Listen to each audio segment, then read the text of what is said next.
Okay. So yeah, the audio's not working, Okay. and I don't know what the hell happened.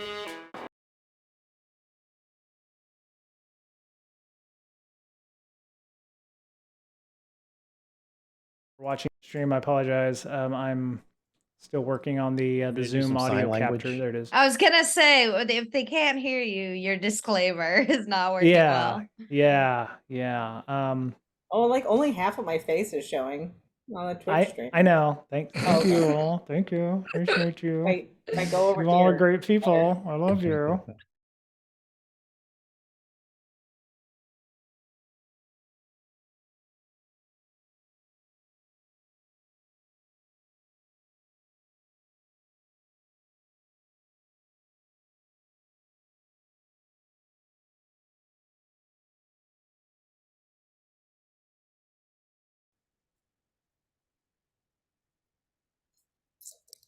I was just gonna say I don't look professional anyways. I just came from the beach.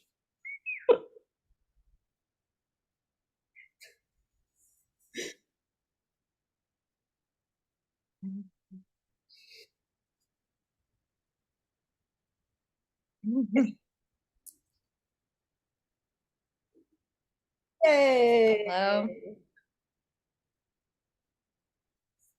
Doing good. Fantastic.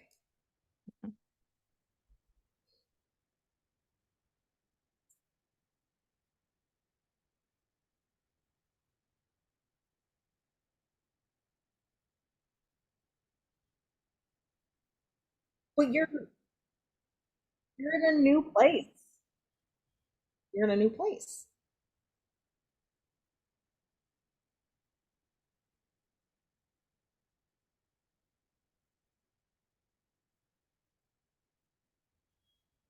It's okay. They can hear the important people.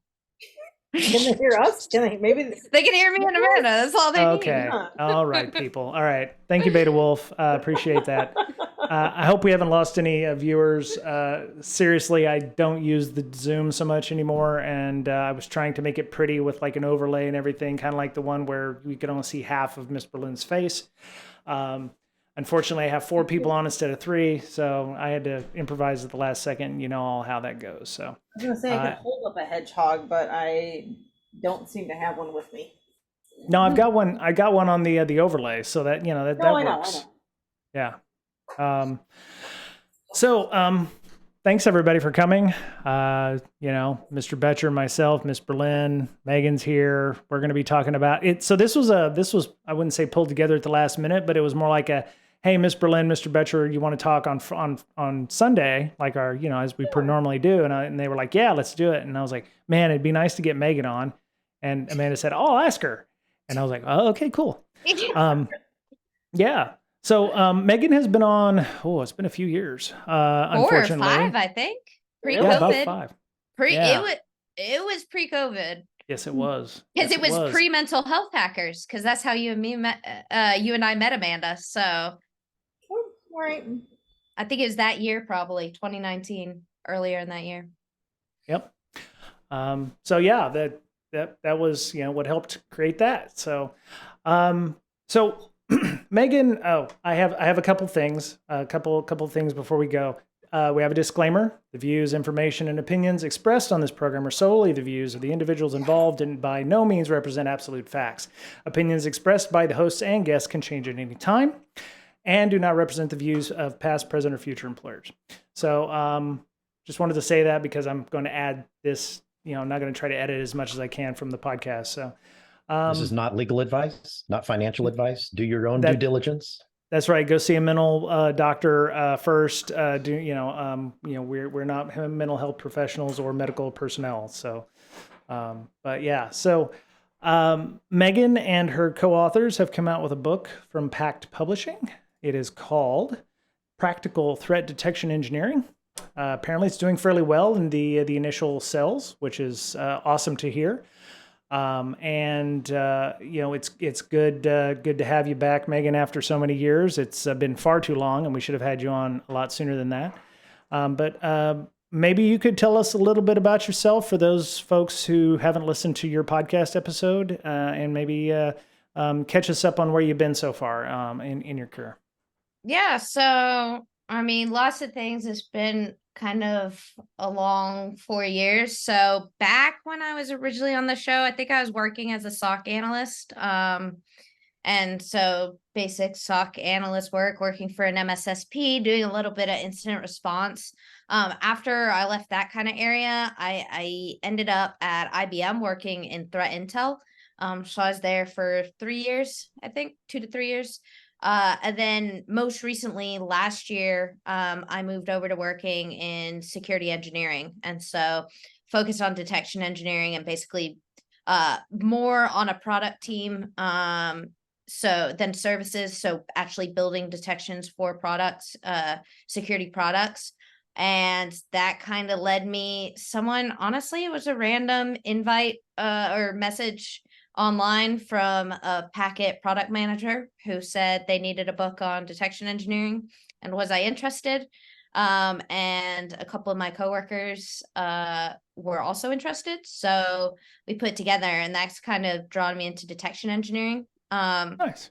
My other kind of area that you might see a lot of my work online in is last year I joined SANS as a co-author of Forensics 509 Enterprise Cloud Forensics and Incident Response. And so Nice. for SANS, I published a lot of research on that front. So kind of cloud defer and detection engineering have been my focus the last couple of years. Very nice. Okay.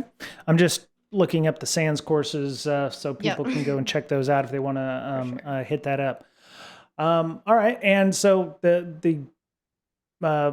so you have 2 master's degrees, one in digital forensics and the other in information security engineering. And you're also, when you're not fighting cybercrime, an active competitor in Muay Thai and kickboxing, which I follow you on Facebook. So I see these posts where you're just kicking people's asses. And I was like, wow, that's amazing. Trying to. Yeah. So, I mean, that's something definitely interesting She's my to personal see. security. Like anytime Oh, we go we are. there, like I'm ready. I'm Okay. ready to go. I'm Very just nice. hoping Amanda pisses someone off. Like, Constantly. I need these Nice. body dudes. Constantly. Yeah. Not Nice. enough apparently, because you've never gotten No fights yet on Amanda's yet. behalf. You know, we're going to hopefully. Chicago soon, so Yeah. I heard that y'all are going to Blue Team Con. So, Yes. yeah, nice. Okay. Looking Okay. forward to it. It's my new favorite, honestly. If anyone's in the Chicago area or Yes. has the ability to go to Chicago at the end of August, come It's out. so They're good. doing great things. Very nice. Okay. Yep. All right. So the book came out. It's on Packt Publishing. I'll put a link up in notes to it. So I will tell you, I'm I don't want to say ignorant about this, but we've talked about this at length. Miss Berlin, Mr. Betcher, and myself talked at length about things like Windows codes and all this stuff. But and we've had interviews recently with Blue Mara, who's a sponsor of the show here, talking about threat detections and their methodologies. And it seems like a lot of threat detection there's some secret sauce behind it. But this book, I hope, is helping to I don't want to say demystify, but it's helping people to set up labs. The idea is to help understand. You're going to be using Elastic Stack, I believe. I looked through some of the doc. I actually have the book as part of my Packt subscription that I picked up as, because I'm learning Rust at the same time. So I was like, oh, it's in the same neighborhood. I'll just go get it. And so I was reading through some of that, and I have some questions here and some screenshots in our show notes on things. How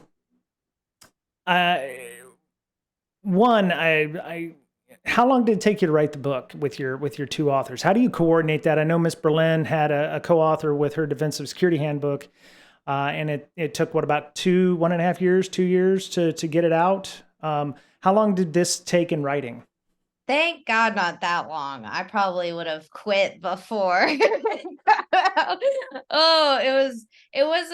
I think they reached out to me in like September, and we probably started authoring content around October. And then we probably finished content late May, early June, and then it was just on the publisher to do all the final touches. So I'd say like 6 to 9 months, somewhere around there. We did have 3 authors, which was nice. That's a lot of division of labor. So kind of probably why Amanda's took a little bit longer, 2 people, it's less to divide up. But it was a group chat. One of my co-authors shared the link. He's like, the product of a group chat with 3 nerds, because that's really what it was. We were in a Google chat sharing links and thoughts and things back and forth and checking over each other's stuff. But it was a really great team to work with because we kind of just divided it up. We knew who was working on what and we ran with it. So they had us on a decently strict timeline. Honestly, it was like their goal timeline was a chapter every 2 weeks, and there's 12 chapters. Obviously that is not, it took us 3 to 4 weeks probably per chapter. And then there's like the copy editing rounds that we had technical reviewers who give feedback that we have to adjust for. But overall 6 to 9 months, I'd say, for actual writing of content. Okay. All right. Very nice.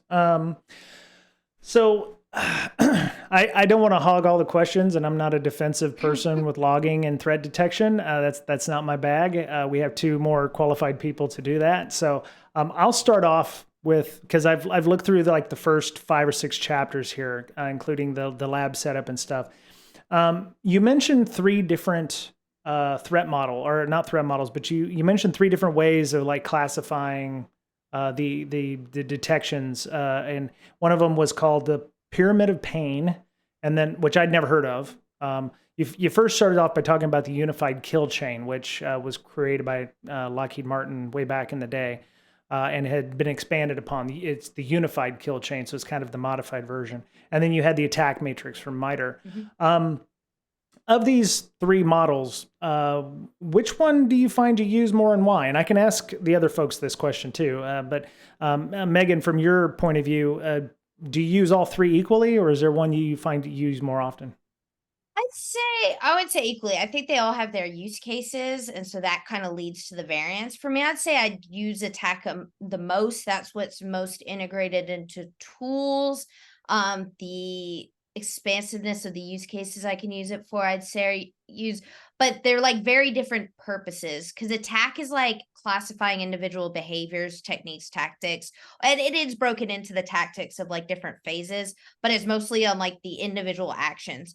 Kill chain is more chaining together the pathway an attacker takes. So they have to perform their reconnaissance, and then they have to get into the environment. Once they're in, they want to perform some objectives. They want to gain persistence, lateral movement. So the chain is more of a sequence of events, whereas attack is kind of individual techniques used to perform those events. Then pyramid of pain is kind of a completely separate concept that I'd say I use broadly, but from a subconscious method. So I'm not constantly referring to a picture of the pyramid of pain.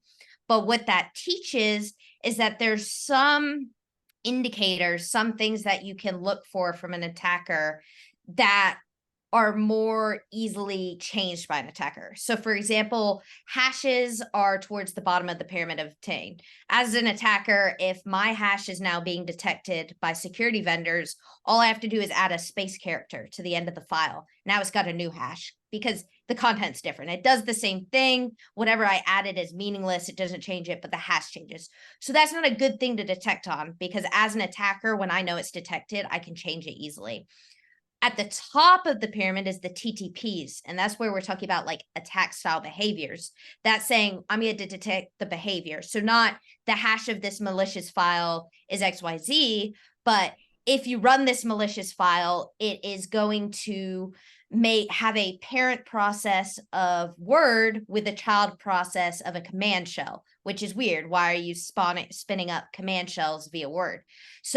And that's not something that the attacker can change without changing the functionality of the payload or of their actions themselves. So pyramid of pain, I don't really refer to as a concept specifically, but what it teaches, I'm using day to day. I'm saying, okay, well, I could detect this by detecting the file name, but the attacker could change that. Instead, I could detect it based on the process tree. The attacker is going to have more challenges changing how their malware works. So conceptually, pyramid of pain is a very big one. Okay. Very I nice. definitely like to hear what Amanda and Betcher think though on the different frameworks and how much they actually leverage them in their day to day. I think customers, at least in the space that we are like targeting at Blumera, ask for MITRE more. Right? They know what MITRE is. They, have at least seen the attack framework. They may, I don't think any of them know about the pyramid of pain, but you're like 100% correct when you're like crafting detections. It also, it's not just the pyramid of pain. Well, I guess it kind of speaks to this too, but the hashes and the IPs and domains, all of those are really, really noisy, right? Like it's much more difficult to create a very, very good detection the lower you are on that pyramid. Where as you get to the top, you're like, oh, there's just this very, very specific action, that you can definitely hone in on. But that's just like one tiny thing out of all of the, hundreds and hundreds of things that you could possibly detect on. Yeah, they all definitely have their different uses. So I don't know if you could really just focus on one. I don't know. Kill chain, I think, is less widely discussed now. Like MITRE It's kind of more of entered a the scene. government thing, right? Yeah, I mean, because it came from a defense contractor to begin Right. with. I think Right. it's good to understand the reason we introduce this is this concept of like when you're detecting things, you need to know how an attacker works, and an attacker has to follow certain steps. They can't deploy ransomware without first entering the environment, which requires an initial access phase. So like you can identify these certain points that attackers have to hit, and that's kind of the value in detection engineering in terms of like sometimes we can't just to detect a technique, or maybe we can, but sometimes there's more value in understanding what happens in a chain. So Right. like understanding like running who am I, which is an attack tactic. It's like discovery of accounts. That alone, you can't detect on that because sysadmins may run who am I or a net stat or something like that. But when you think about the chain and like, hey, well, who am I is this reconnaissance phase. So what if we see a who am I followed by some sort of privilege escalation tactic? Now it's starting to look like an attack chain. So that's the value, I think, of the chain is like understanding the structure, the process that an attacker has to follow. Right. Mr. Betcher, do you find yourself using the attack matrix more than Pyramid of Pain or the other ones? Well, the attack matrix is more well known. So when you're talking to somebody about it, they'll better understand. When you say Pyramid of Pain, I don't think many people have heard about that. Right. Yeah, I haven't Although either. I find it more useful, right? When I need to focus on something, if I have to set up an environment quickly, I'm going to start with the top of the pyramid, right? The hash detections, I don't really do. In most of the environments I've had set up a SIM for, we've had EDR on the machines. So the hashing, some of the things that normally you would put in if you didn't have EDR, you tend to discount, right? And you're looking for more, I would say, customizable behavioral things, like right. Somebody from the finance team logging in from Thailand, right? Okay, we don't do business in Thailand, so that's a huge red flag. Things like that, right? Yep. I don't use them myself. I'm not in threat detection, so those were the kill chain I knew of, and I knew that the OODA loop or the kill chain is something that it looked like y'all had talked a little bit about it at the beginning of the book, and then it was like, well, it's not really a loop. It just kind of bounces back and forth between things from time to time, and I'm sure it works in some cases, but I found the Pyramid of Pain interesting, and I'll go ahead and check that out. The fact that it's a SANS conceptual model was something that I found interesting as well. So I posted links to that as on the page. So you mentioned detection engineering teams and teams, like, it's a group of people. Do a lot of companies have a luxury of having a detection engineering team, or do they hire somebody like, I don't know, say somebody who has a blue hedgehog to do a lot of this stuff for them, outsourcing it? Or, maybe they're the incident response people who are also the threat detection team. Do a lot of teams end up playing double duty there, where it's like, oh, I found this thing, now I'm the incident response person? How does that work? I mean, for us who work in large organizations like, IBM, what does that look like for a smaller or medium business that maybe doesn't have a dedicated detection engineering team? Yeah, so I think, like you said, not every org's gonna have a detection engineering team. Some people don't have IR people in house or even their own SOCs. So having a whole dedicated detection engineering team is not likely something you're gonna find in smaller, even really medium-sized business to have people dedicated to that. So I think there's two parts. When there are dedicated teams, there may be a couple purposes. It might be something like Amanda, Blumera. They are creating it for a product. They have a product. They need to detect things so that the customers of their product get those alerts. So those are one place you'll find detection engineering teams. Large organizations might, because they've brought in the products. They've, got different, things they're working with, and they want to improve their status. That's kind of higher level. You're a more mature organization if you have people focused on detection engineering. Where these skills apply, though, why I think this book is relevant to even smaller orgs, is that the same concepts can be applied in like a SOC environment. Like, as a SOC analyst, you're almost already doing it in the sense, like, you're SOC analyst, you get an alert or you see some suspicious behavior in network traffic from a shady IP address, and you block that IP or you detect on that IP. So you're identifying malicious behavior, you're implementing a defense that now prevents that. So detection engineering, it's the same thing. So as a SOC analyst, these skills apply. You see an attack, it evaded detection, now you're responding, and that's kind of where that, like, other teams like IR being involved, that's a big thing here. If they saw something that bypassed defenses, the organization should find a way to not let that attack happen again. Don't just leave the back door open and let people keep coming in. So the concepts as a whole apply to really anyone defending an organization. If you're investigating something or working on something and you realize there's a gap, then how do you detect that behavior that was missed? But you are correct in the sense of a dedicated detection engineering team. You're not going to walk into a lot of organizations that have that in-house. It's likely going to be a joint type of role. So like a SOC analyst who, that's one of the things they do, is they write some signatures and add some detections to their tools. But dedicated teams definitely for large organizations or security products are the two big ones, I'd say. Okay. So we're triple streaming this, and we're technically on our Discord chat channel for this, but Beta Wolf, good friend of mine, a regular streamer, listener, asked the question, does this book favor any tool over another, or is it written as tool agnostic as possible? I think that's important to ask because, you'll write a book or you'll get a book and it's like, oh yeah, all you have to do is buy Splunk.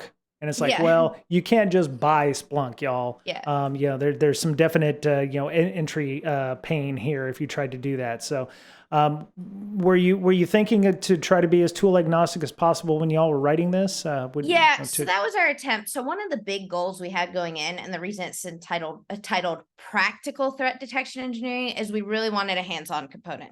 Unfortunately, we cannot write labs for every single SIM and log and collector tool and detection tool out there. So we did have to settle on one, and we did choose an open source solution to be accessible. So the labs themselves are done on Elastic Stack. That being said, the concepts we teach, we try to approach from a vendor agnostic thing. So in the content of the labs, yes, this is how you write the KQL query to find this behavior in an ELK stack. But the concepts of how you think about things. So like, let's say there's a lab on take this article about this threat and, create detections in the elk stack.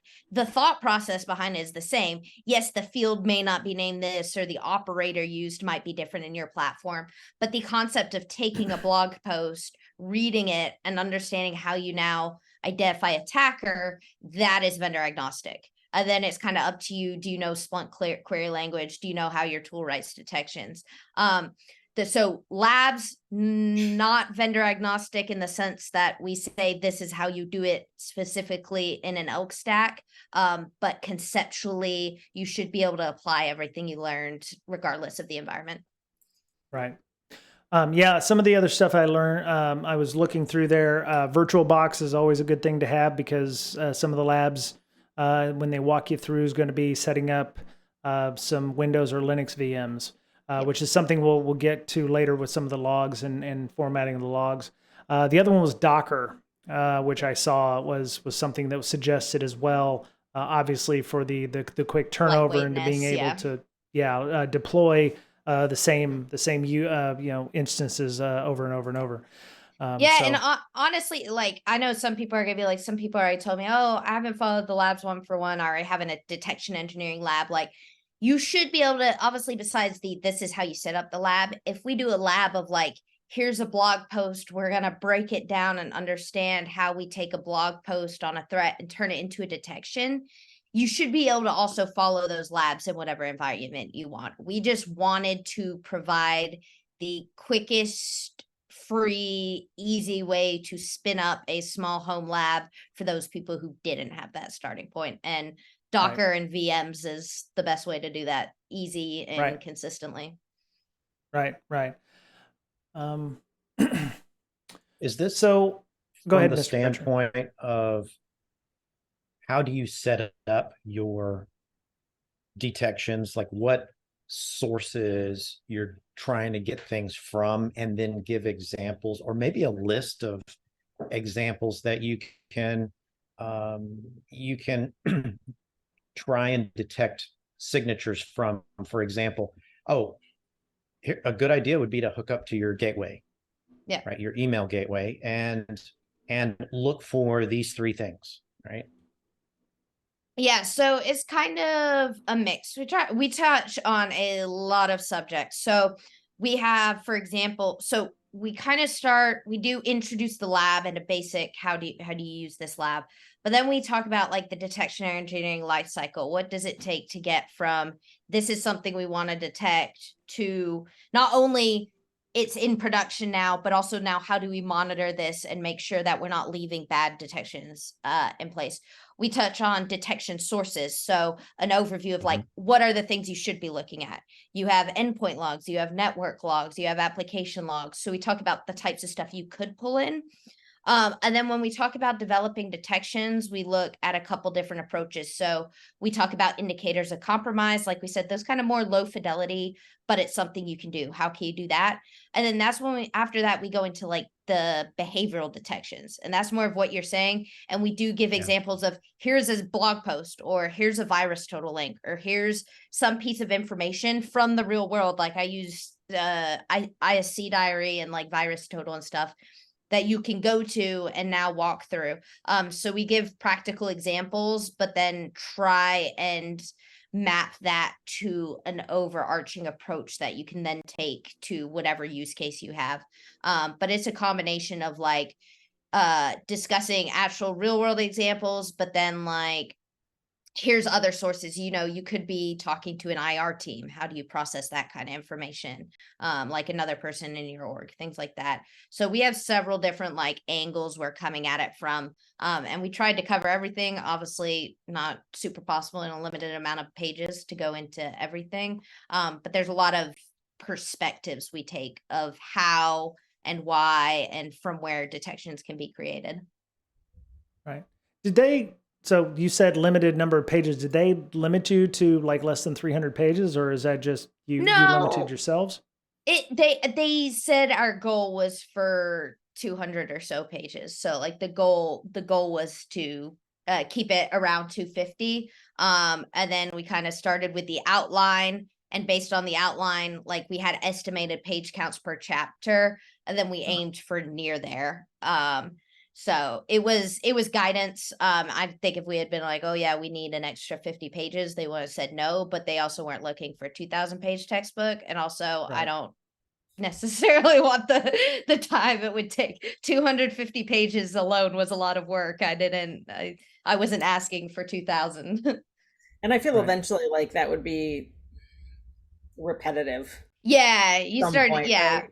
Yeah. There is a point at which you can stop, but we definitely wanted to highlight the key topics and touch on them enough that we felt our readers would have an understanding of the subject.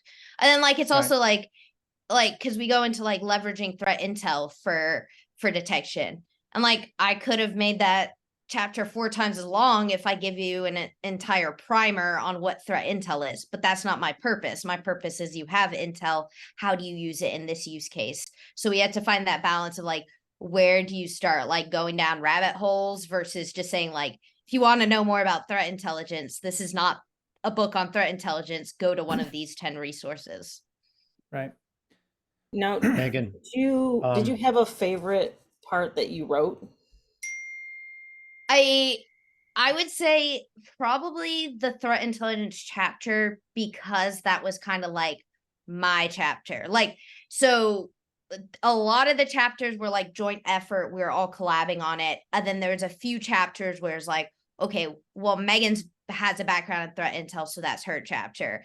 Gary's very good at like metrics, so he's gonna do the performance management chapter.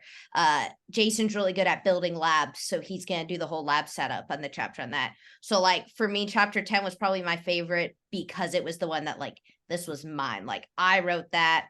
Like they obviously put eyes on it, but like this wasn't a joint effort for that specific chapter. I did like the what chapter was it? I think there was one on when we were like writing the labs, kind of like the developing detections. Basically, I just like found a blog post on a threat and started there, and it was kind of like fun to work through because it was like I was also almost doing the exercise itself by developing it.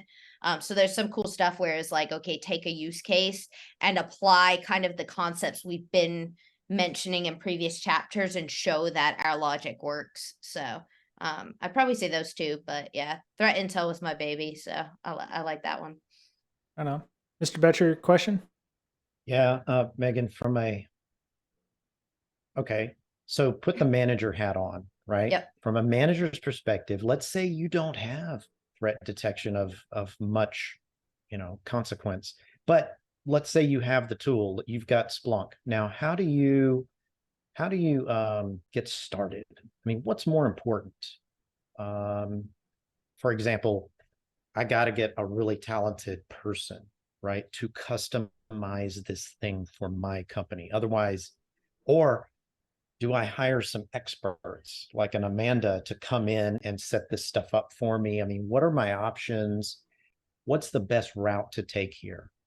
Yeah, so that's such a hard question to answer because it really is so organization specific. Like, because I mean, a small org, they either gonna have one of two approaches. The approach is either going to be, we don't have the people in house, we have to outsource it, or we're not going to outsource it because we don't have the money, we got to keep it in house, or we're just not going to do any of it. But either let's say it's outsourced or in house. Have you seen any like big successes either way? I think if you want to be, I don't have any specific use case I'd say, or like specific scenario to recall. I'd say if I was approaching it or discussing it with a manager who is deciding, I really think that like it partially depends on what they want out of the program, I think is the big thing. Like, are they just trying to get some quick wins? Like, we know we have gaps, let me fill those gaps. Then you could be working with a SOC analyst and some engineers in your org who are technically savvy and like, hey, we need to detect this. If you're talking about you want a thorough detection engineering program, you want to assess your gaps, build detection, do coverage, you want that feedback cycle, then it's going to come down to, I think if you're really serious about it, but you're a small org without the talent, it would likely be wiser to go with outsourcing, just because I think it's easy to be like, oh, well, this guy's kind of sharp and he can work on the detections. But like when you see this book, it's not just, oh, you take a threat and you write a detection. It's like, okay, but are you monitoring that detection? What happens when it gets false positives? What happens when it breaks or isn't running, or somebody didn't It check the needs care and code? feeding. Yeah. Yeah, yeah. And you need accountability. Again, you can have one guy pushing detections, but who's the person saying like, okay, yeah, that works as expected. Like we talk about having those peer checks. So if you're looking to do it properly and you cannot afford to staff an entire team and bring in people who are focused on it, then outsourcing is going to be your approach. You kind of like can't half-ass it if you really want the results that you expect from a detection engineering program.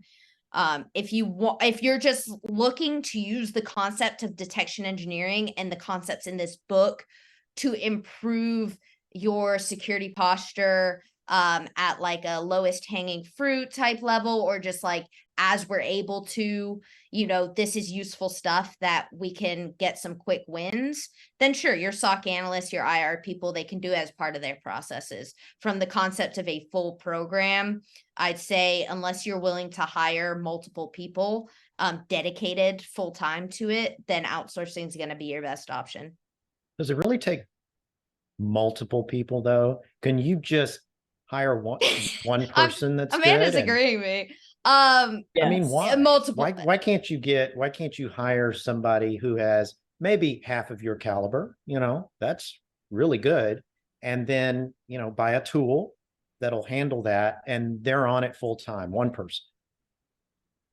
The quantity is going to take forever. I talked to, just this week, I talked to the CISO office at IBM, their detection engineering team, and they were talking to us about we're on another team about our processes, because they're like, we've got like 8 detection engineers writing signature and our backlog never gets smaller. They're like, there's just tickets sitting, piling up, because I can all day tell you something you don't detect.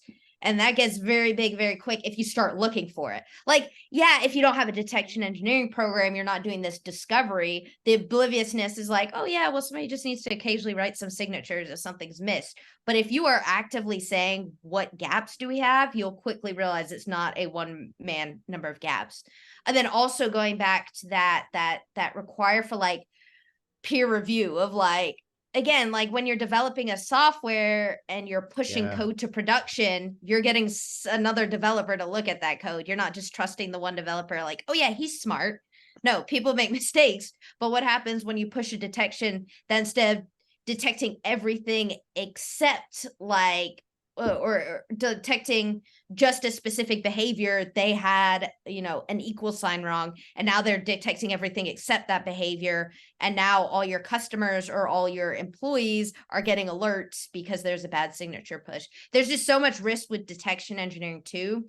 Like, it doesn't seem like it, but a bad detection can give an IR person a 2 a.m. call that like the company's burning down. And they're not going to be happy to find out it's because was one dude who was assigned to push detections and he's been pushing bad code.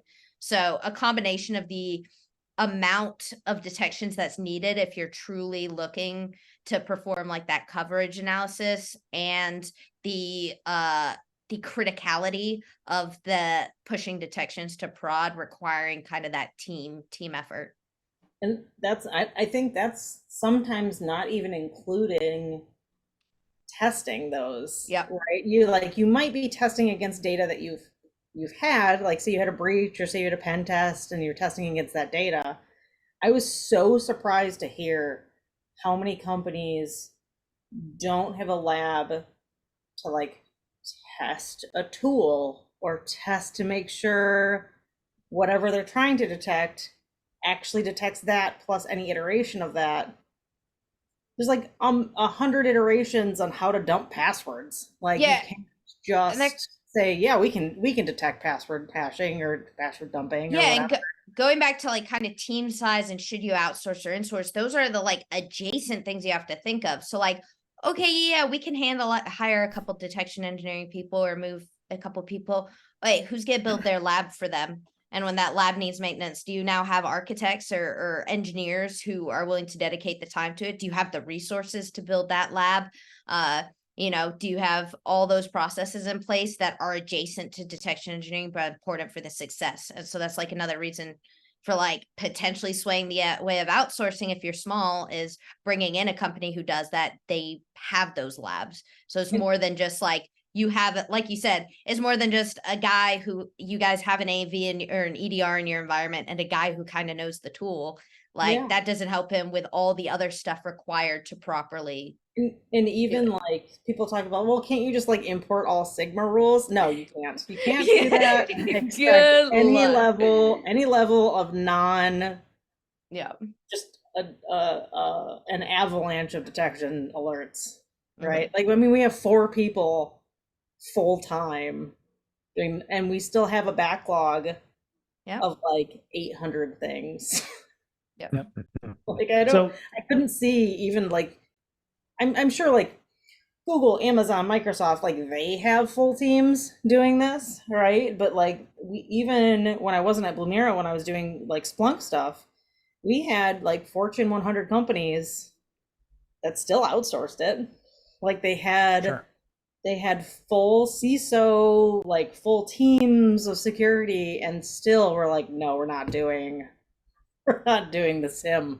I will say, like, one of the things we kind of talk about in the last chapter of this book of like the future of it, kind of more like we talk a lot about how the field's evolving, it's getting big, there's more conversations. I think we're like the first book specifically on detection engineering. Like we're doing a competitor analysis and it was like a couple chapters in some books, but it's getting bigger. The conversation is getting bigger. We're seeing more blog posts. I've seen a lot recently about setting up like the CI/CD pipelines and more like workflows and nitty gritty. And so I think we are going to see, though, a gradual progression towards that in-housing. Just like if you think of something like red teaming, like when red teaming, it's hot now. A lot of organizations, even mid-size, consider starting up red teams or purple teams because it's considered a good way to like proactively test your environment. I imagine over time we will see this kind of move. I think it will partially also come down to having the skilled employees. Again, it's a new field. So like we don't kind of like how cloud right now, cloud security skills are in high demand because cloud is newer. So people don't have certifications from 10 years ago or didn't learn it in college. So having more skilled people and then also having the tools. We see a lot of blog posts on like, hey, this is how we're doing our pipeline. Here's some open source tools.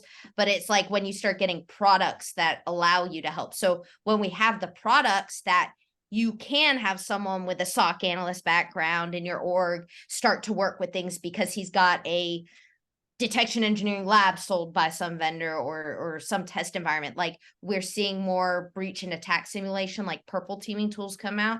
So as we either get these skills or the tools, there's less of a barrier of entry to bring things in-house. But right now with it being so new, you either have to bring in new people, you have to build a lot of stuff like infrastructure manually. So I think we'll see a trend towards like it being more common for people with those skill sets or roles in organizations focused on that. But yeah, definitely right now, it's hard to justify an entire team dedicated to that because it's not as widely understood or known area. Cool. Yeah. So one of our regular stream listeners, Super Lolly, thank you. It's early Monday morning for him, so he's in the Asia Pacific region. So thank you for being on with us, Super Lolly.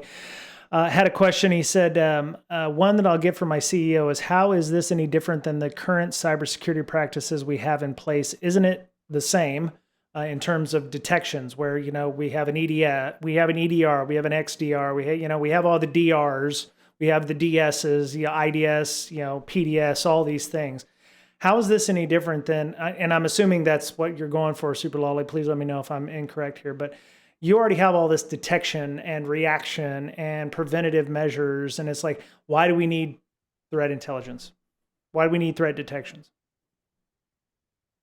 I would say for me, it's kind of looking at the process. So somebody told me that, I'd say like, okay, how do you guys prioritize which detections you're going to work? once you've chosen which detection you're going to work how are you going to test it? What's your testing process like? How do you review it? Where do you store your detections? How does a detection get from conceptual to in production?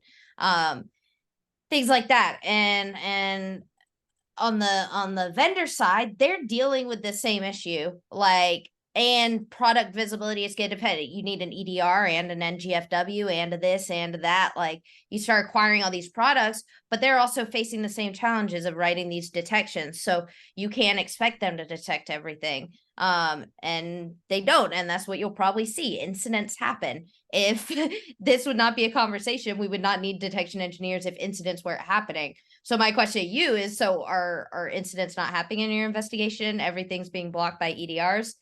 If not, then either you have probably unstructured processes, you have people who it's not their focus. They're focused on, let's just like get this detection in place, close this incident, and continue working. So I think it's a lot more about the structure, and how you use it to improve like the overall security of your org, and moving more proactively instead of just reactively. But I'm guessing anyone is like, oh, but we've got security analysts and these products doesn't have kind of like the workflows that would get you from a gap to closing that gap. Okay. All right. That's fair. Have you seen any enterprise products, tested them out, and kind of judged how good they actually are, right? Because are there some pretenders out there? I know there's some with, let's see, Palo Alto, Sumo Logic. I'm sure Splunk has a module too. I haven't used Splunk in a while, but are they any good? Or are they surprisingly good? Right? Yeah. Let's be a little careful here. I love y'all. Before we start sacred cow tipping, let's not sacred cow tip or what have you. I think all tools have their strengths and weaknesses. I think there's like a lot of marketing. Most tools have a lot of strengths and weaknesses. Most tools have a marketing approach that, might indicate strengths in some areas that aren't necessarily strong. I think, but like I said, it kind of goes back to that things that those EDR companies, those companies that you're talking about, the products they offer, they still have a detection engineering team working in the background, like doing this, and they're still also fighting the same battle. Again, incidents are happening. There's no company that's like, oh, well, I have, all companies using Palo Alto or using Carbon Black or using this have no incidents. If that was the case, there'd be a company that everyone went with because it would defend against all the things. So the point is, like, no product is the magic solution. If it did have, we would be having this discussion. There's still a gap to fill. So I think tools have their places. Having an EDR is better than not having an EDR, but thinking your EDR is going to prevent you from any incident that's impactful to your organization, regardless of which EDR or firewall or whatever that is ignorant to just be like, oh yeah, we got a security solution in place. Like, so I think a Carbon Black isn't going to help you when somebody's email exactly gets popped, right? Yeah, and you might add on an email product, and you might add on another product, but like, again, those products are just, they're going to get you part way. No, there's no golden key of like, buy this product and you'll never face an incident. So doing detection engineering is just another, patch. Like, we got, this covered by EDR, this covered by Mimecast, but this isn't covered. So now we're going to need to go in and fill that gap ourselves.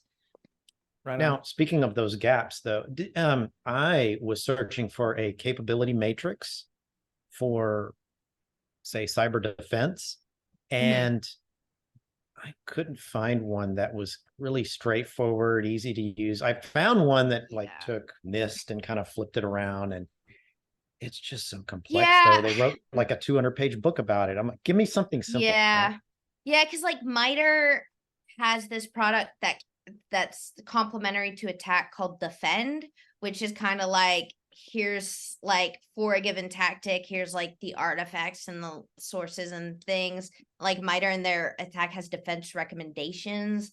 but like I've actually found that same challenge. I started working on a new team, and we're kind of going to that point of, okay, so we haven't had a detection engineering capability before. So where do we start to determine where our gaps are? And like that sounded like such an easy question. And then I sat down with a product. It had some capabilities in place, some it didn't. I got to figure out which is which. And I'm just like, but how? So like that Were you able to use defend much? Like, I think we had a whole podcast episode on it. I mentioned in the book, but I haven't operationalized it, and even in the book we give mention of it, but I haven't seen really any operationalization kind of it. So for me, I think like really the only approach is there's no good like this is like what you should detect. I think a lot of it, again, it gets organization specific. And that's why like the first thing I said of like, oh, well, how do you know my organization? Like, why can't we just use what we have? I'm like, what's the prioritization? Like, not every organization needs to defend against the same things. I'm not gonna start by, I'm working for a US tech company. I'm not gonna start with Googling how to defend against, a APT that targets European defense companies. So there's not an easy, like, these are the detections that you need to put in place, because it is going to be very variable, even to things like, and again, this is why you can't just turn on Sigma. Like my organization, we might say if TeamViewer starts being deployed, that's super shady, and they're probably trying like remote access, like creating persistence there. But lots of organizations use TeamViewer legitimately, so I'm not going to be able to mass distribute a TeamViewer. You must block it now. So kind of like honestly what my approach has been, I've been kind of looking through things like Atomic Red Team, and Sigma 2 from the perspective is looking at what are these things trying to detect, or what are these attacks trying to do, and how relevant is it, how likely is it. Those kinds of things is my approach, is like looking at what's out there in terms of attacks and detections, and understanding what's relevant to me and how I can, adjust that. But that's definitely one of the hardest questions, is the like, where do I start? Like, what do I follow? What do I implement? And it's so hard to do because it's so variable. And like you said, there is no framework. I mean, there are, but there's none that I've not really seen operationalized well. So But yeah, I follow a lot of threat intelligence threads on my Feedly, and Unit 42, you get CrowdStrike, you get the Carbon Blacks and all those. What you're asking teams to do who may not have dedicated detection engineering teams is to create threat intelligence that they're going to use internally. When other teams have much faster, release times, or, it's obvious that their blog post for, the latest malware or ransomware is already out. Why do I need to create new detections or new, why do I have to do detection engineering if I can just wait for Unit 42 to come out with all the IOCs and, the TDPs that I need to worry about, and then I can just add those myself? well, I mean, that kind of is detection engineering in a sense for you. So I talk in the book about, we go over this concept of detection requirement sources. So where are you determining what should be detected? And so one of those sources is those blog posts. Wait for those blog posts. And then you say, okay, Unit 42 said these TTPs, this is what I could see in the logs, we'll write a detection based off of it. But the point is, them publishing that blog post does not now make you immune. You've got to take that and operationalize it into a defense-free environment. Okay. But there's other detection requirement sources of, for example, working with your IR team. IR team saw this thing happen, so it clearly wasn't blocked. So now let's be proactive and make sure it doesn't happen again, closing that back door, patching that gap. But and so that's a different requirement source. And that's something that potentially Unit 42 isn't going to write about. What if that was a targeted attack against you rather than a widespread campaign? That's something you're only going to get from looking at your data. So it's different sources and different purposes, but it's all the same.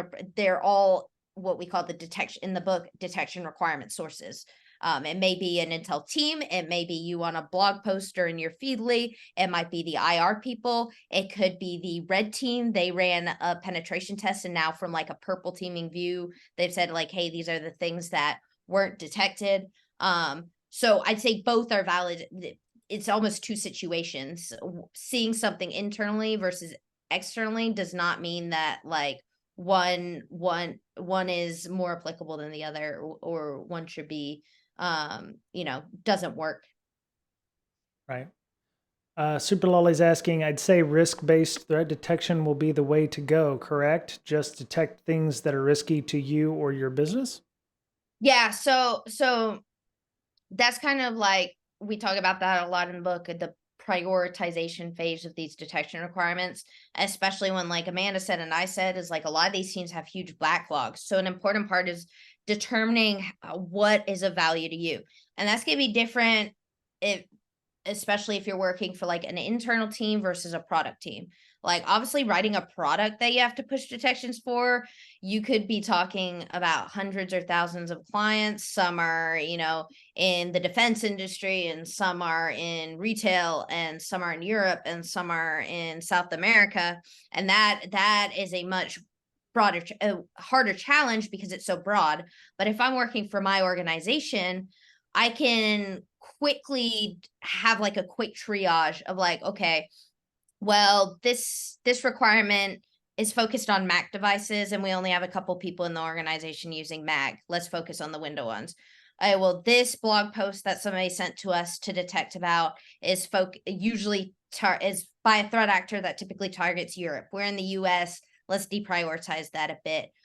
So from that sense, yeah, it's risk-based. Not only do you have kind of like the targeting and the applicability, you also have to think about likelihood and the ease of doing it. Is this something anyone can do, and like, or it's an exploit that just got announced, a really bad one, and there's POCs all over GitHub and everyone's going to be attacking it?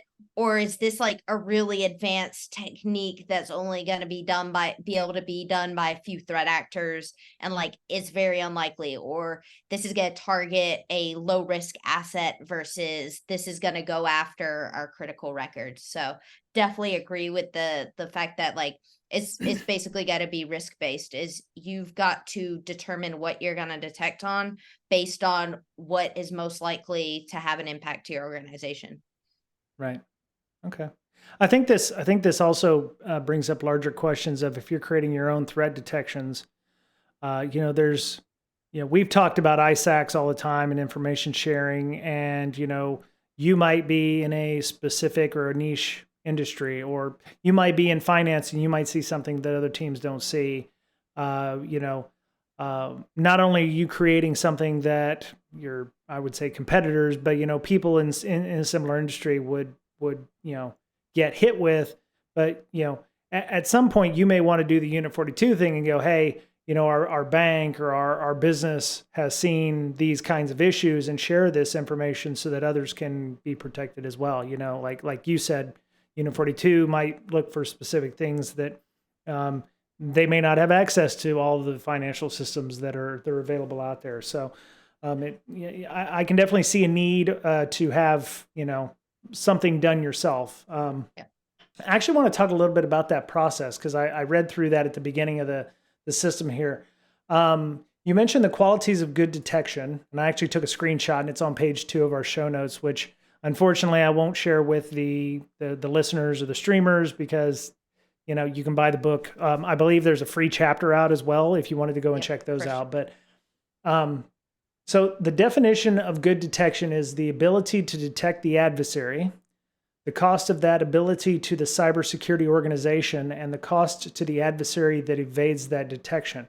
So I was reading this, and it was a couple hours ago, but I was reading this and I was like, okay, so you need the ability to detect the adversary, but it's going to cost you something. And then the adversary is going to have to overcome that cost. So at some point, your cost matrix is going to come up to this point where you're going to be able to detect everything, but it's going to cost you $12 million. Exactly. Or you can spend $5 and catch like 2 things, that kind of thing. And the inverse is true, you know, and the adversary, it's probably in terms of time or number of people or something like that instead of, you know, raw money. But it could also be resources for the company as well. You only have so many people who can look at so many logs or aggregate so many things. So eventually the cost, you know, benefit matrix will go all the way up to 100% detections for everything, but it's going to cost you, you know, a small Infinity. GDPR. Yeah. Infinity. Yeah.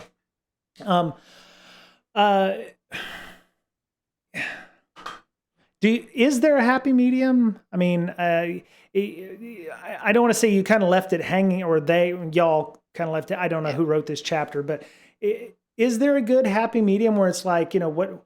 I guess this goes to the metrics portions where it's like, you know, we're going to detect 50% of everything that's going on. Obviously, 50% is 50% bad. You want to detect 100%, but as cheaply as possible, right? Yeah. So, I don't know what Well, is one of the other costs there kind of is like, which we talk about in kind of the metric section, and MITRE has this concept of precision and recall, but it's basically like when you're talking about that 50% is good and 50% is bad, you can't really think about that, because if you have good and bad, there's a circle in the middle almost, and you can make that circle really small, which means I only detect a very small subset of activity, which means I'm going to catch less false positives. Or you can make that thing big, which means you're going to catch a lot of the bad stuff, but you're also going to catch a lot of false positives. So you're always doing this trade-off. And so there has to be a happy medium. But it's also, again, kind of like your organization based. Do you have the people that you can put a broader detection, or you can invest more in a detection and then risk false positives, risk, you know, something not working well and be able to respond to that? Or for you, do you want the things that are caught to for sure be caught? And then the other thing, kind of the cost to the adversary, we actually kind of look, it is time and resources. And this is where we come back to the pyramid of pain concept. So I can write a detection in 30 seconds for detect if you see this hash, but the attacker in 3 seconds can change their file to then evade that detection. So we're saying then you could invest more time and say, okay, well, I want to, you know, detect more, you know, of a process-based thing, but that's going to take more of your analyst time. That's going to take, but then it takes more for the adversary to evade that detection. So there's not really a happy medium in the sense like this is the number you should aim for, because it's kind of just like risk acceptance, the concept of risk acceptance to an org.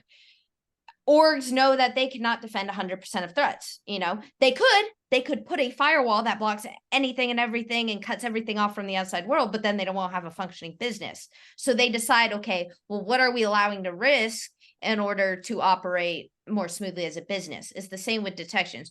What are you willing to put in, or what are you willing to sacrifice in terms of resources or false positives in exchange for the ability to detect it? So there's no happy medium. The happy medium is what your organization feels is their risk acceptance. What are they willing to invest?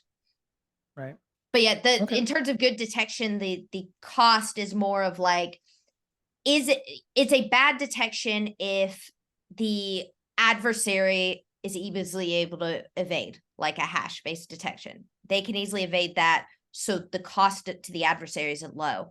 I could write a really adept detection that then also impacts business because it took out some production stuff too. And that the cost to the organization was high, even though the cost to the threat actor was also high to changes. So a lot of risk acceptance type stuff, I'd say. So on those lines,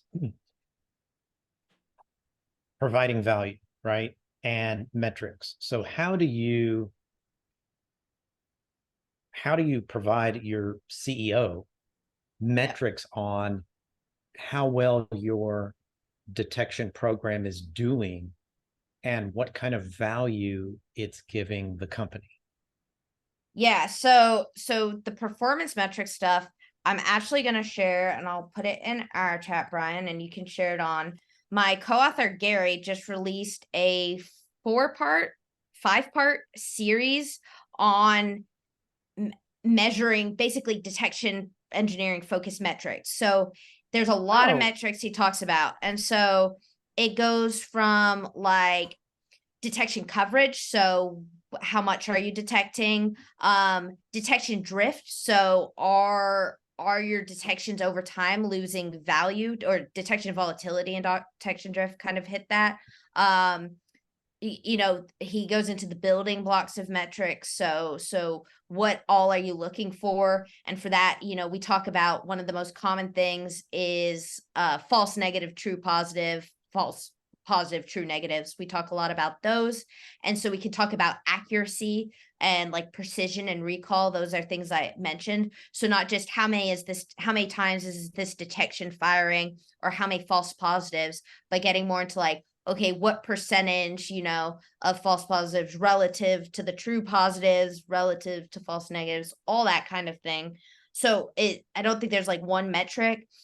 When you're talking to the CEO though, it's going to be a focus on kind of that's what they want to know. What are we stopping? That's going to be like the executive level, what's most important to them, the impacts that you're having on the company's defenses, which is hard to quantify. That's why, Gary published this 5-part series, which is essentially straight out of chapter 11 of the book, is like, how can you communicate to a CEO that what you're doing is providing value? And a lot of that is going to also depend on your ability to collect that data, making sure you have the processes in place. And that goes back to that whole thing at the beginning of just like, oh, well, we got some people who can do detection engineering. We got the skills, you know, it can be that one guy, but like, you can express the value without also building the program that allows you to collect that data. But a lot of it, probably most valuable, is going to be the kind of false positive, true positive rate.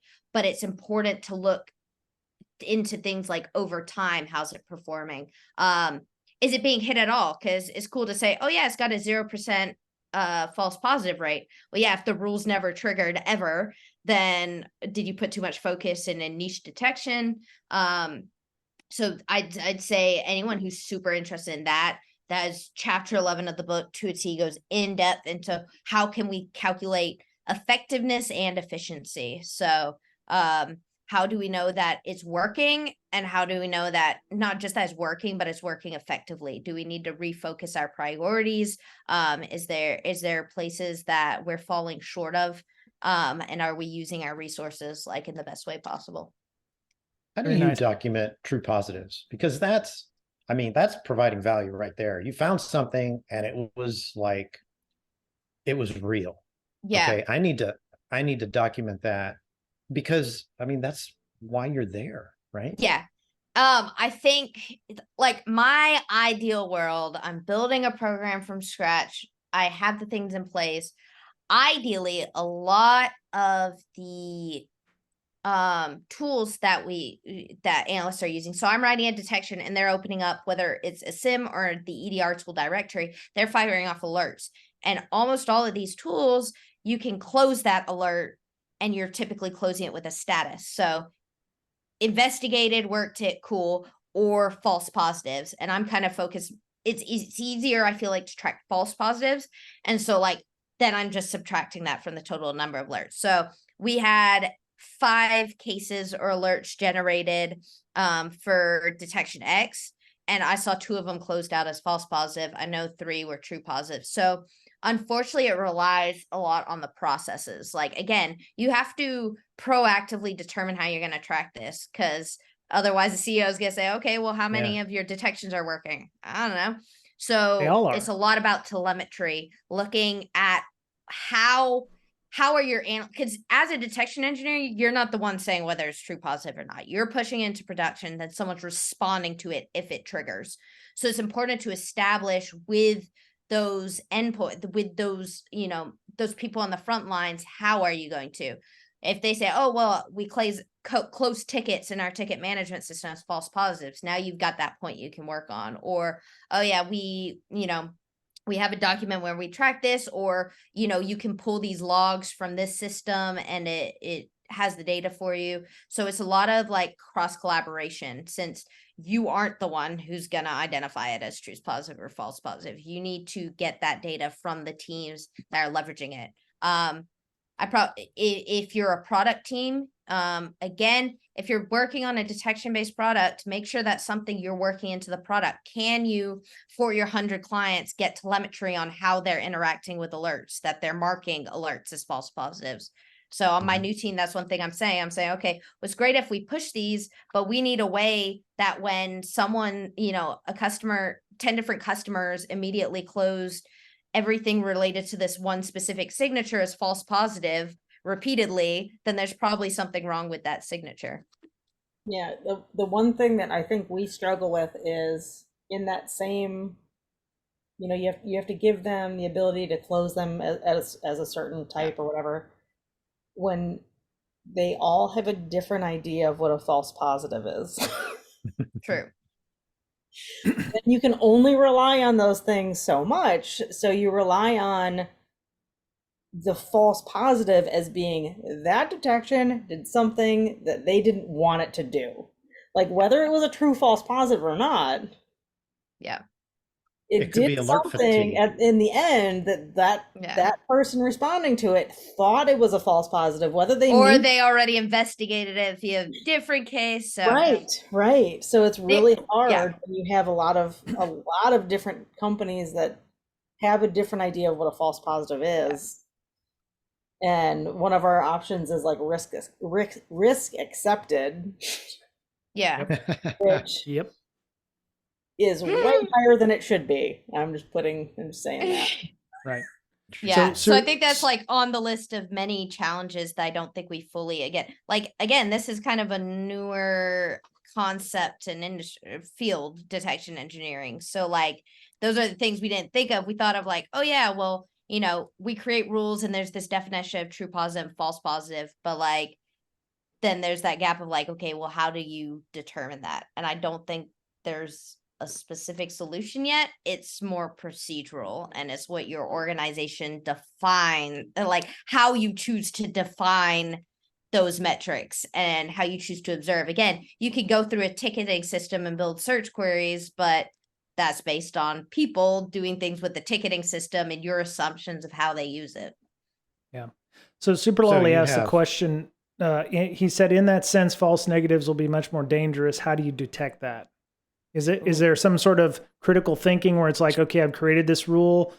What could be, what could get around it? Is there some kind of, is that how you think about it? Or how would you, I've dealt with false negatives that's really forever. Tough because a false negative, you would have to kind of backtrack, right? You'd have to have an incident and then say, well, why didn't I detect it? And then you'd have to backtrack, like, should I have had a detection? And if I did, why didn't it fire? Yeah, that's exactly what I was going to say. The nature of a false negative is that you don't really know until it's happened. And you can reduce your chances of false negatives. How you said, how you can like proactively think. That's kind of like what you do is proactively, how can I make this the most robust detection possible while also attempting to reduce false positive rates? And that also goes back to pyramid of pain, is like, I can think about it of like, okay, here's a hash I could block. Yes, that's true. I'll detect it. Now let's think about like, okay, well, how could the adversary get around that? They could change a character and now it does it. Okay, well, then let's look at the process tree. Now I look at this process tree. Okay, I can detect it this way. How could they evade that? So you can take a proactive, like thinky approach, and you can build more robust detections in the sense, again, that cost to the adversary is high, that you're choosing methods that are harder to evade. But yes, the nature of a false negative is you don't know a false negative until it happens. And that's something you can track. Like I'm going to have, like when we go back to detection requirements, like right now I'm working on the ticketing system for our detection development in my new position. And it's like, well, you'll have new detections. There'll be a ticket you can create to do a new detection, but there'll be a modification. And the modification is because something didn't behave as expected. And that could be that somebody reported, hey, this wasn't detected. And it wasn't not detected because we didn't have a detection, but it was not detected because our detection we intended failed. So like I had, a detection for this privilege escalation technique, but I didn't know until we were reported that it wasn't detected that there's another command line argument that could be used, and we only use this look for this one type of command line argument in our detection. And so then you could start tracking it of like our false negative rate based on changes we've had to make. But again, it's reactive more than proactive. So false negatives, unfortunately, there's no good way to catch them. If you're catching them, then it's because it was missed, and that is never good. So you have categories, Amanda, like true positive, false positive, accept risk, and I don't give a crap. Basically. I got too much work to do. Yeah. Yeah, it's like what is it? Valid, false positive, risk accepted. I accept. I feel like we have another one. We have 2 or 3 more. Yeah, there's usually like every tool I've used like that. There's always like 4 or 5 options. Like, yeah, because there's so many use cases when you're even if you're giving them a walkthrough of like initial response actions, like there's still so much you can do, and just like you can't cover every possible base unless there's Right. like a fill-in option here. So the idea is not to have a bunch of low quality, detect the hash kind of detections. It's always to improve them, to get them better, to get them closer to it's that so top of that noisy. pyramid. yeah, because one, the noisiness, you're reducing, and you're reducing the false positives, and then 2, the longevity of it. Again, if the attacker can change it easy, it's not going to last one. A technique based approach, and again, if you're doing a specific threat actor, well, this threat actor, they always use a file by this same name. Okay, but if the file achieves the tactic of collecting passwords from system memory, why not, instead of detecting that specific tool, detect the behavior of collecting credentials from memory? And now I've covered 20 different attacker tools that can do that, and 30 different threat actors that perform that action. So, and those ones will last longer. Whereas if I do a hash based or I do a tool based, as soon as that hash or tool changes, it's dead. And my work effectively was wasted, like on that detection, when I could have instead put a little bit of extra time into creating a detection that now lasts for like 2-3 years until this overarching technique dies. Okay. This may have been asked and answered, so forgive me, but so we've talked about pairing with incident response folks, as part of the threat detection. The incident response folks are going to have their thing, and it's going to be, identify, the whole pickerel thing. I should remember this because I've got a coin over there saying that I took the class and done all that. But part of it is, just getting the company safe, containment, eradication, getting back up to snuff. The detection team is probably going to be helping with that in some way to help, with containment or with detections. I would say not. Like, in my opinion is it will less be in the moment and more like that the IR team becomes a detection requirement source. Like, there's nothing I can, again, as a detection engineer, I'm trying to do a proactive approach. So in a reactive situation, my value is, I will say the different case being, it is an ongoing attack. We need a detection in place now before it spreads to other hosts or to catch it moving laterally. If that's a concern, then I might get in the mix. But in general, for me, my IR team is a source of knowledge. They're on the front lines. They're seeing the attacks. They know what is and is not detecting. They know when our detection failed. They know when we didn't have a detection, and they report that back. But then, like, unless there's an immediate need of like, before this spreads to the next machine, let's catch it now, push in the next hour, then for me, that's a ticket in my queue of, hey, there's a new requirement for a detection. It's because IR saw this, this, and this. And luckily, since they're on the front lines, they can provide the logs, the evidence file, the information. But they're essentially another Unit 42 blog post to me. They have the data, the information, and I can use that to build a detection. But like, I'm not part of that reactive response. Okay. So we've mostly been talking, well, mostly, like the EDRs, the NDRs, the XDRs, the server logs, network logs. What about application security stuff? How much of threat detection is going to be, hey, I have a WordPress or I have a Jira that for some ungodly reason we've exposed to the internet because we have to, or what have you. That was really weird. How much some of the ideas in the book was, hey, you're going to set up agents on your systems as part of the lab, and here's how to set it up for Windows, and here's how do you set it up for your Unix and Linux and your Apache. But I've got a Heroku, I've got a cloud-based instance, I've got a SaaS platform or something, I got Salesforce logs.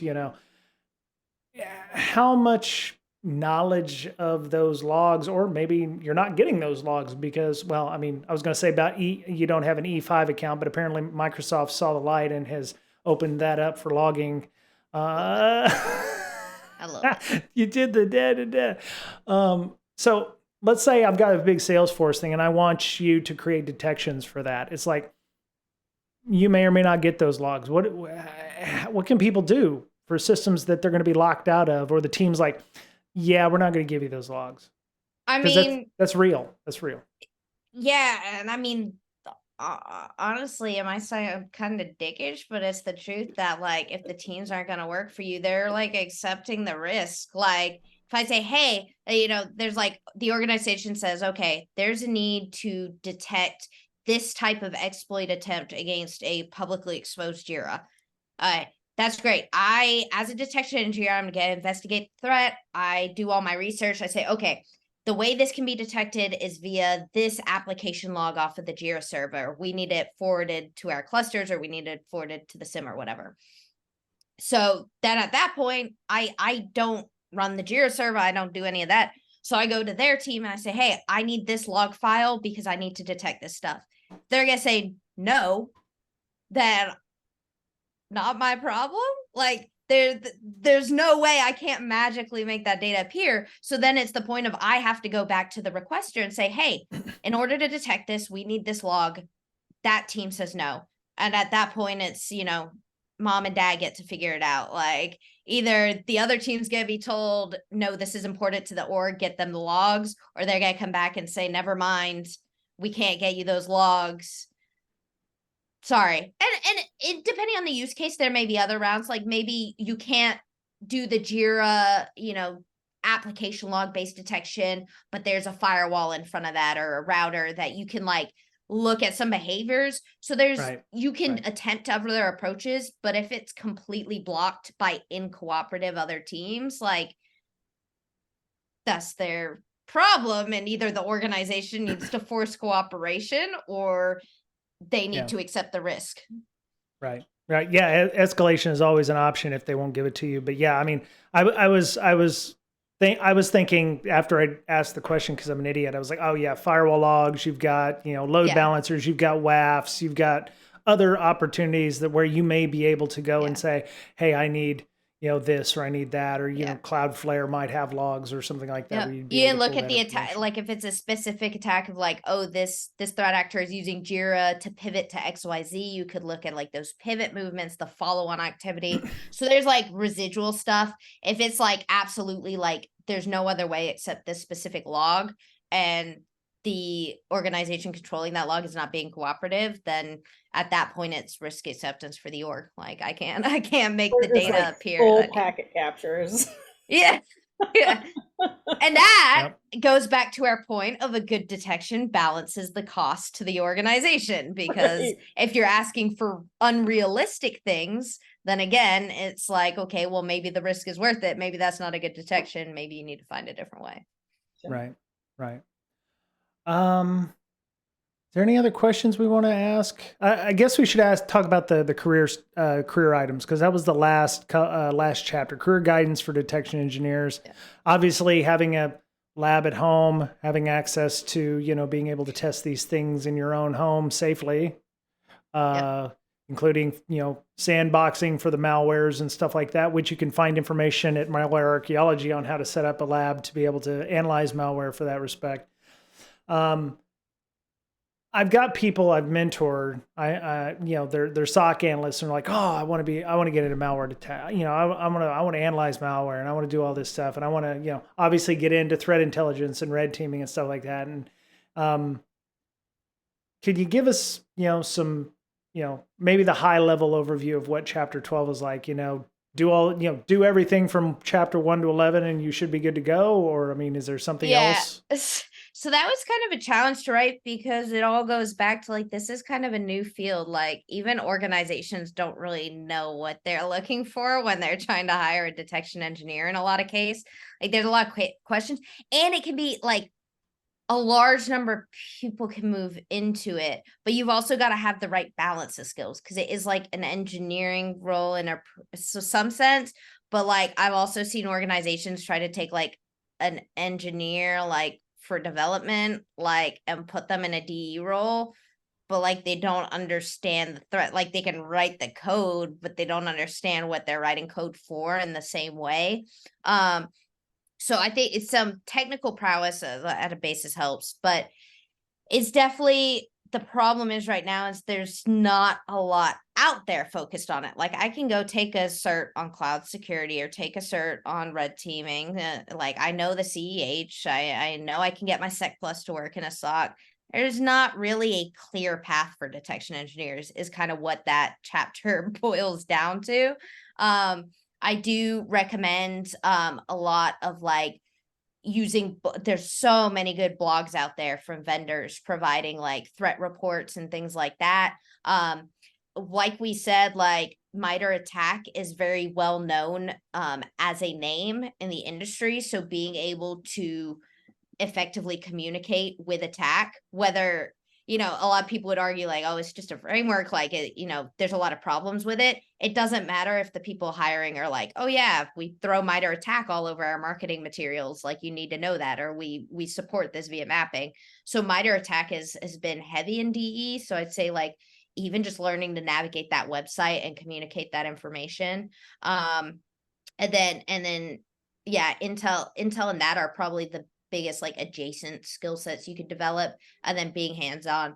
A lot of it though is like, can you take an attack, a threat, something that was missed, and reason your way into how to detect it? So do you have the understanding of how an endpoint works, how a network works, to be able to go from a high level concept to how do I detect that?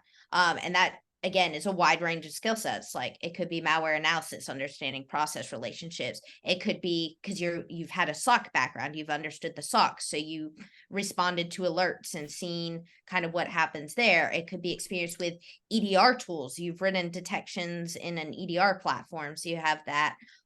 So I think there's no like clear path at this point. And maybe over time certs will come out and people, there will be more similar job roles and a clear understanding. Right now, the biggest thing, at least I was actually recently trying to hire a detection help. I was on interviews boards for hiring a detection engineer, and almost all the applicants didn't have a detection engineering position in their background, again, because it's not a common one.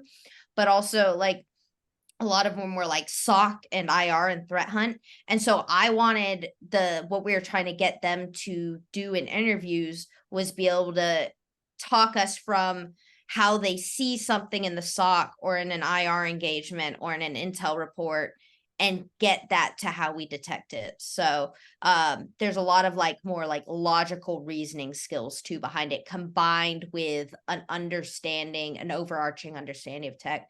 And Amanda, I know she's hired detection engineers, so maybe she can, speak more to what she looks for and what she's like seen has been strengths. So I haven't done much on like the last few we've hired for my team have all been people that have been prior sysadmins, prior net admins, worked at MSPs in like SOC roles.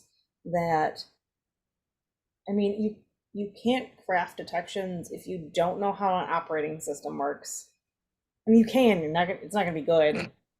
You need to know how attacks are actually carried out. Like, I'm sure anybody that would want to switch from a red team role would probably do fantastic in detection engineering. There's just not many of them. Yeah, there's just no one that wants to do that. So yeah. Yeah, it is a really hard role to hire for. I mean, I had people interview for it that had no idea what a sim was, had no idea what a SOC was, and you, yeah, just hiring in general, I hate. But And then So- like the other thing Not I've easy. noticed is especially organizations that kind of have like bucketed job titles, like IBM does. Like my job title is security engineer, but like Yeah. how security engineers, like in the traditional sense, are much different than detection engineers. yeah, I So mean, a either security people engineer who want should be- detection, yeah, people who want to do detection engineering can't find the post because orgs are calling it a security engineer, or security engineers are applying thinking that's what it is, but it's like not really. You're not Right. architecting and engineering a secure infrastructure. Like Right, it's very right. different. So Like, there's you're not also kind of implementing that. CrowdStrike. Yeah. You are, Yeah. You are writing detection for within CrowdStrike based on security knowledge. So yeah, I'm glad Amanda agrees, because I was writing that chapter and I'm like, this is what you need. And I'm like, I don't know. Like So It- so that was going to be my next question after Super Lolly said that, you know, HR is going to put all that in and ask for a unicorn. I have started thinking about things. I have a friend of mine who works for a gaming company, and I was like, do you have security people? And he's like, they're not dedicated. We have people who are developers who have a security bent. And I was like, well, it's the best. That's the best you can do right now. And he's like, yeah, if I was going to hire a security person, they need to know this and this and this and this and this and this and some of that and a little bit of this over here. And I was like, holy shit, you want a unicorn? Because, that's yeah, Yeah. it's hard. It's hard. Yeah. and that's why, like, I understand when people say security can be a junior level role, but a lot of the positions aren't. SOC Like- analysts are Like, junior a level SOC roles, analyst like it risk can analysts, be, like but yeah, like tier one. it's hard to it's Yeah. you have to have so much background knowledge to be effective in certain types of roles, like even like a security what was the position that you said earlier, like Engineer? Yeah, like security engineer. Like engineer, I think gets thrown around like crazy anyways, but Yep. if you think about like that level of position, that is not a beginning level position. You can't just be like, I got a security degree, 4 years later I'm going to go be a security engineer. Like, maybe, like, if you also do a bunch of stuff on the side, but they're like, I mean, I've known people that have graduated with the 4-year degree and still have no idea like how IP addressing works. Like, you have to know that stuff. Are you making fun of me? You No, making I fun know. of me right now? I like, to laughed not know- at those people, but I laughed at me reading a Net Plus tech book after 6 years of college because I didn't know how IP addressing Yeah, works. And it's then I got a important. career in security and was like, It's wait, I got no important. networking to do security? Yes, it's important. Look, I'm You I'm don't still have Googling to. cider notation, y'all. So you know it is. Yeah. Hey, Moon Pie Dumplings, I appreciate you coming. Everyone's interested in cybersecurity, and Don't you know, worry. everyone's noobs here. So Yeah. you know, yeah. There's a lot of Um, stuff that we don't know about. Like, I couldn't tell you how to even start reverse engineering malware. Yes. Or like, Exactly. Yes. or Exactly. I can't write code for nothing. Yeah. Like, I've written like I one can. Python thing ever. I can write some yeah, Rust. I can No. write some Rust.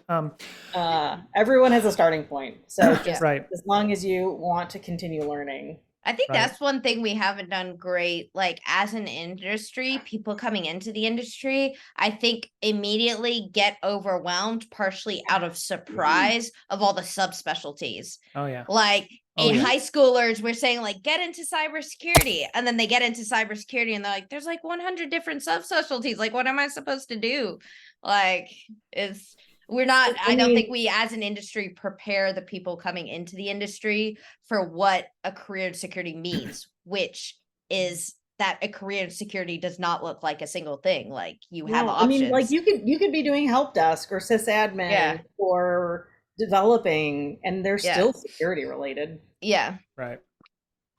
Yeah, I just figured out it was easier to manage those people and not try to do that stuff myself.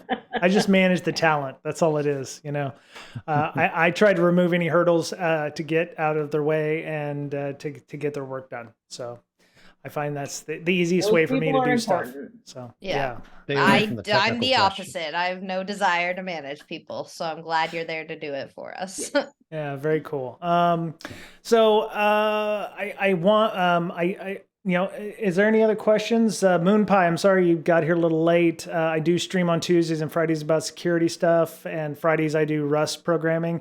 I'm actually thinking, my last question I think is, if I take this book and I take the set up the lab function on a stream, will I be able to do it? Or am I going to have to reach out to Megan and go, hey, what does this mean? How do I do like this? you should be able to. I will say VirtualBox and Docker or VirtualBox and Docker. So like you could be a pro and still things go wrong. Like anytime you use VMware, like I teach for SANS and in it like advanced like level course.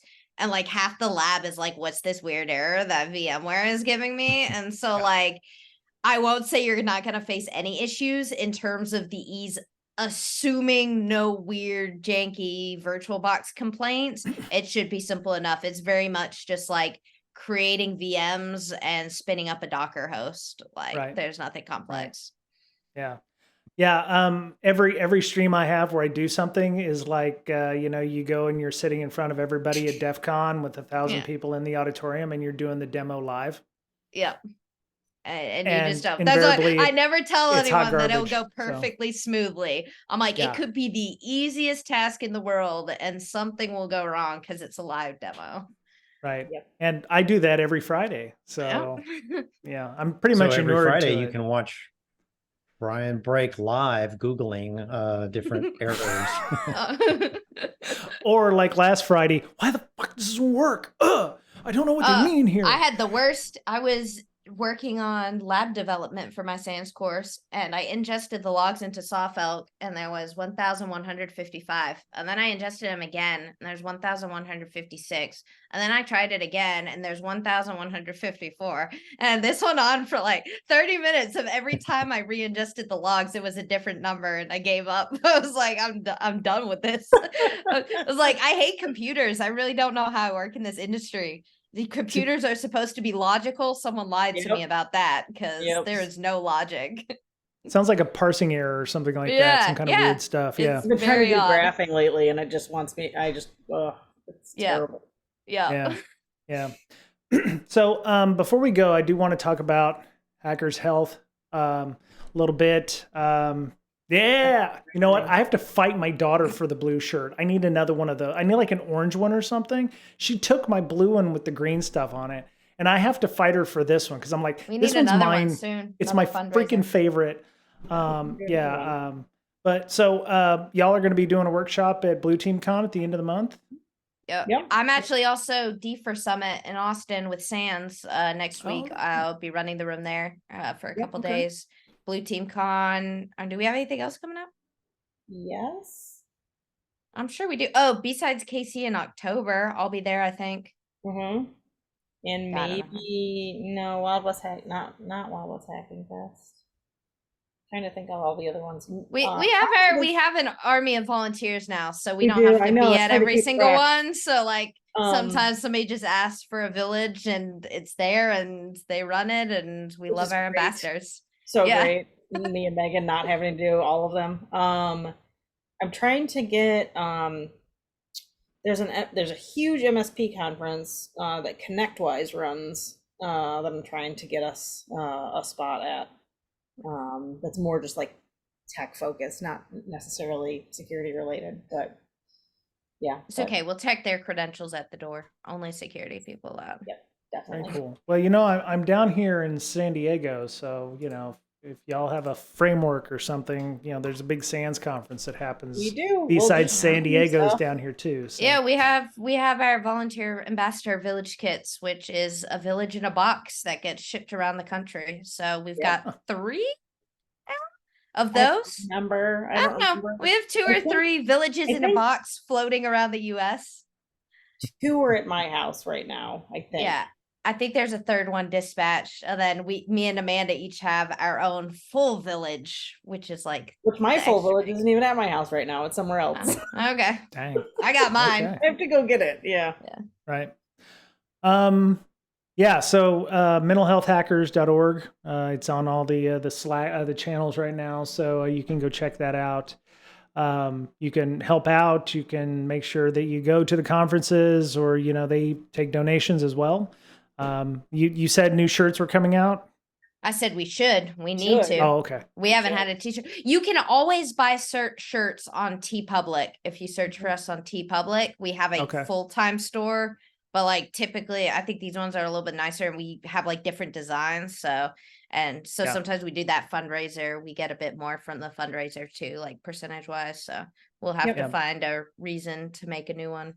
Yeah, my daughter took the blue one and the green one there that you have, and I'm like, look, I gotta have one. Okay, so let me have one. I'm gonna be wearing this one in Vegas.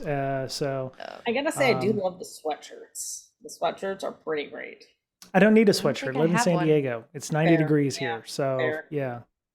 To be fair, I said that I bought the long sleeve shirt, and I was like, I live in Texas. I don't need this, but it's so comfortable. And there's days where it's just chilly enough. Like 2 times a year, I get to wear it, so it's worth it. When you come to Ohio, yeah, I go to Ohio.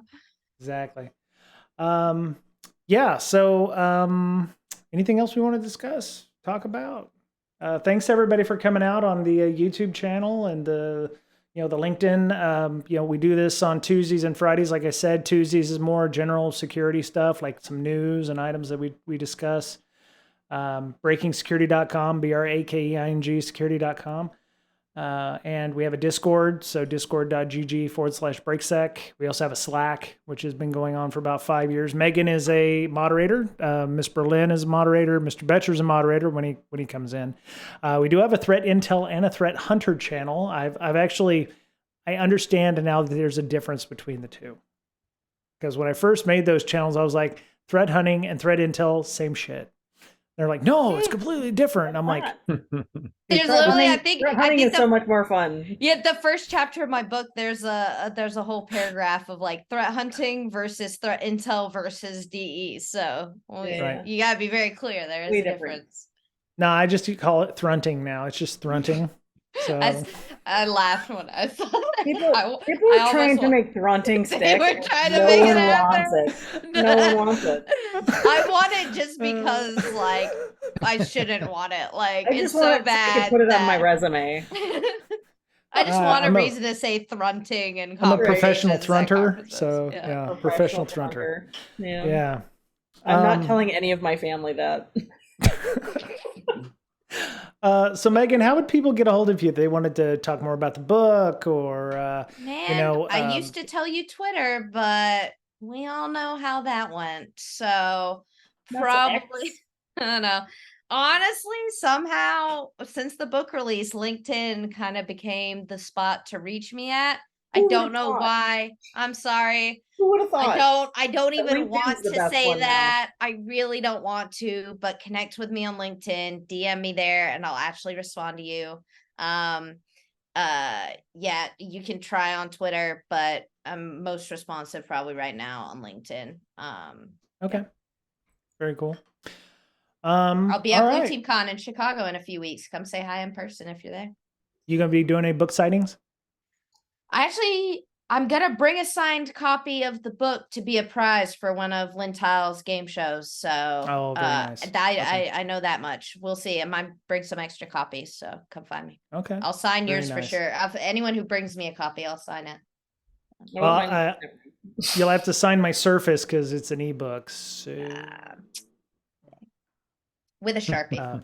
There you go. Oh yes, on the screen. On the screen to make sure that it I'll doesn't sign go your away. tablet. There you go. Yep. Got it. Yeah. it's guaranteed to go up in value at least a couple of dollars or something. So, cool. All right.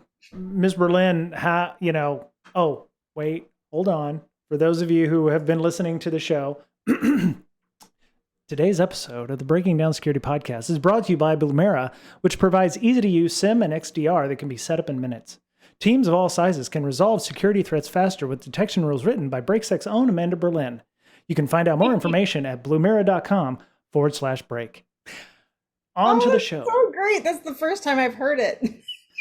I've said it on every stream. Obviously, you've missed the first 10 minutes of every stream that I go on. So yeah, obviously you've missed all of my streams. Yes. So. I've missed all of everyone's streams. It's not just you. Anyway, I'm a sad panda. I'm glad I can make this one. So, Miss Berlin, how would people find you if they wanted to talk about detection engineering, incident response, threats, that kind of thing? Probably LinkedIn. Like, serious. LinkedIn. I don't know. I'm so glad you said that. I don't know how It hurt me to say LinkedIn it. I has didn't now wanna be become. alone. How has LinkedIn become? It's This is what semi-professional. I ask Social media myself now. every day. It's semi-professional. No. Yeah. Sure. Yeah. That's it. So glad you I said checked- that. I feel less checked- cringe now. Twitter, Okay. Blue Sky, Mastodon, X, I'm on Threads. something. Yeah. I'm on Threads. Yeah. Sometimes I check those. Sometimes Okay. Mr. Betcher, how about you? You on LinkedIn as well? Snapchat. Snapchat.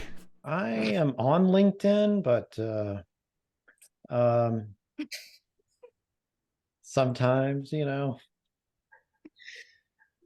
Oh my God, who ate Brian? That's the old Seriously? house. Did Seriously? Brian buy your old house? Yeah, you must have. Oh, I had my I was facing the wall at that point. Okay, that's cool. That's pretty great. yeah. That's nice. Got jokes. That was before the paint job, so it still had the orange in it. So yeah. Okay. Yeah. Very nice. Okay. Cool. Well, I'm on LinkedIn as well. I'm on Mastodon, Brian Break at mastodon.social. I need to move BreakSex from Twitter to something, probably Mastodon, but I'll just add whatever it is there. So we're on Twitch, we're on YouTube, we're on, all your favorite podcatchers. Just come find us. And thanks everyone for coming out tonight. Megan, don't hesitate to come back because, this was awesome. We'll work it out. I had fun. I forgot how fun this is. If you want to come back just to, do some detections, we could do some demos or something. You can show us how easy this is. So sounds good. Yeah. Cool. Right on. Something out. Right on. Well, that was it for Breaking Down Security this week and this Sunday. So everyone have a great week. Be kind to one another. Take care of yourselves. We lost Sinead O'Connor this week, who had some history with some mental illness. So if you're suffering or you feel like you need a hug or you need somebody to talk to, don't hesitate to reach out to folks. We've got people who love you, especially in the security realm. Do what you can to, make it through that day, make it through that hour, make it through that minute if you can. And, let somebody know if you're hurting, because if you leave us, we'll be left with questions and it hurts us too. So everyone have a great week and we'll talk to y'all soon. Bye, everybody. Bye. Bye.